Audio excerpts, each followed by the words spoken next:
قبر دوسری زندگی کا دروازہ۔ اس دروازے کے ذریعے آدمی آج کی دنیا سے نکل کر کل کی دنیا میں داخل ہو جاتا ہے۔ ہم میں سے ہر شخص جو آج قبر کے اس پار ہے وہ کل اپنے آپ کو قبر کے اس پار پائے گا۔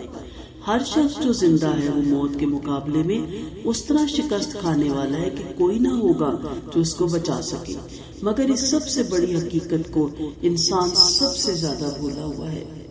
ہم میں سے ہر ایک نے یہ منظر دیکھا کہ کسی شخص کے لیے قبر کا دروازہ کھلا اور پھر ہمیشہ کے لیے اس کے اوپر بند ہو گیا، مگر ہم میں سے بہت کم لوگ ہیں جو یہ جانتے ہوں کہ خود ان کے لیے بھی یہ دروازہ ایک دن کھولا جائے گا اور پھر اسی طرح ان کے اوپر بند کیا جائے گا جس طرح وہ دوسروں کے اوپر ہمیشہ کے لیے بند ہو چکا۔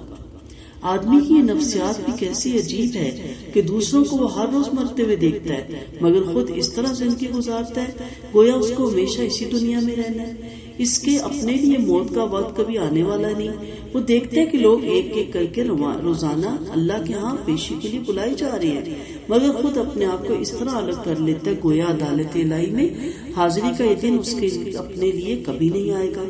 ہم میں سے ہر شخص زندگی کے مقابلے میں موت سے زیادہ قریب ہے۔ یہ احساس اگر زندہ ہو تو آدمی ہر موت کو اپنی موت سمجھے۔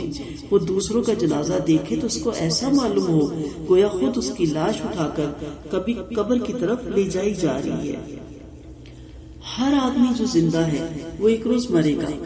ہر آدمی جو دیکھتا ہے وہ بولتا ہے، یقیناً ایک دن اس کی آنکھ میں نور ہوگی اور اس کا بولنا بند ہو جائے گا۔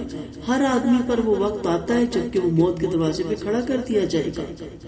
اس وقت اس کے پیچھے دنیا ہوگی اور اس کے آگے آخرت۔ وہ ایک ایسی دنیا کو چھوڑ رہا ہوگا جہاں وہ دوبارہ کبھی نہیں آئے گا، اور ایک ایسی دنیا میں داخل ہو رہا ہوگا جس سے اس کو کبھی نکلنا نصیب نہ ہوگا۔ وہ اپنے عمل کے مقام سے ہٹا کر وہاں ڈال دیا جائے گا جہاں وہ اپنے عمل کا ابدی انجام بھگتتا رہے۔ ہم زندگی کے مقابلے میں موت سے زیادہ قریب ہیں۔ لوگ سمجھتے ہیں کہ وہ زندہ ہیں جبکہ زیادہ صحیح بات یہ ہے کہ وہ مرے ہوئے ہیں۔ وہ موت جس کا کوئی وقت مقرر نہ ہو وہ گویا ہر وقت آ رہی ہے۔ ایسی موت کے لیے کہنا زیادہ صحیح ہوگا کہ وہ آ چکی ہے بجائے اس کے کہ یہ کہا جائے کہ وہ آنے والی ہے۔ ہر آدمی زندگی سے موت کی طرف سفر کر رہا ہے۔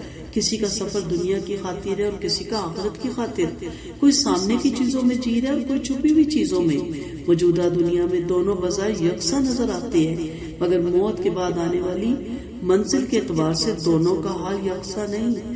جو شخص اللہ اور آخرت میں جی رہا ہے وہ اپنے آپ کو بچا رہا ہے، اور جو دنیا کی دلچسپیوں اور اپنے نفس کی خواہشوں میں جی رہا ہے وہ شخص وہ ہے جو اپنے آپ کو ہلاک کر رہا ہے۔